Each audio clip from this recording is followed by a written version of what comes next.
And there are a number of I guess memorable client engagements where we've really helped change the mindset of the manager, from kind of that taskmaster or sometimes micromanager, to really being more of a coach and a collaborative participant with the sales team. What I mean by that is, most managers feel like they're coaching, but a lot of times what they're doing is just telling their team what to do, or taking over the deals, riding to the rescue.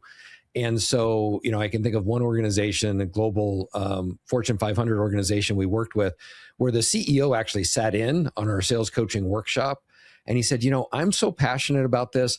I want to see your coaching plans and I want to see your coaching visits. I want to see the results that you're doing going out into the field with your teams. And this was pre-AI, pre-conversational intelligence. They were actually going out and riding along with their teams.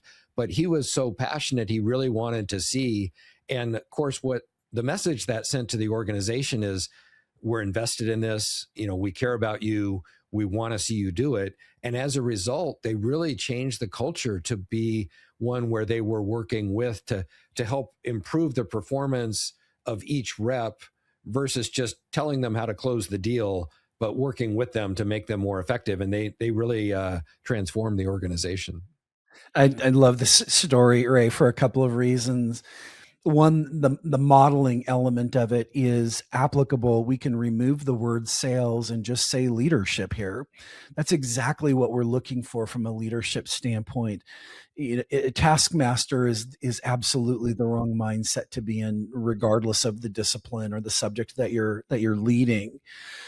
Helping understand where your team is today from a competency standpoint, understanding where they need to be, and then coaching them up into that, that desired state is really what transformation is all about.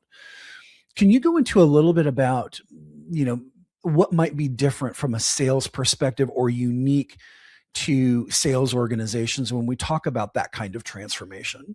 Yeah, I love that. I love that question, because I think there is a difference. And we work with a lot of organizations where they may have done some coaching in the past, or they have, the grow model or some of these other techniques, but it's very high level, right? It's asking questions and coaching. But I think the frontline manager is fundamentally different in the challenge of coaching, where you're coaching deals to get them over the finish line, but you also have this whole skill set you need to coach on: call planning and discovery questions and how you handle objections and how you negotiate. So it becomes very tactical in terms of some of those skills they need to coach on, versus, saying, well, we're going to coach on your career development or, on your long-term plans.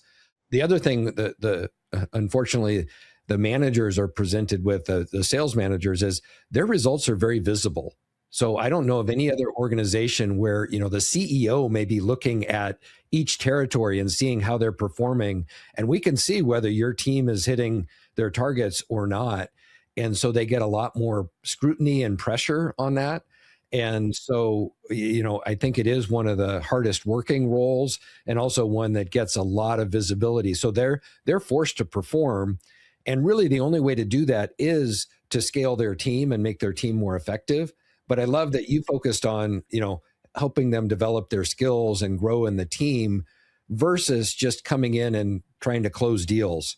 And I think that's a challenge we see all the time, as the manager ends up being the super rep, and you can never scale that. And also it kind of undermines the rep, right? If you're taking over all of those big deals.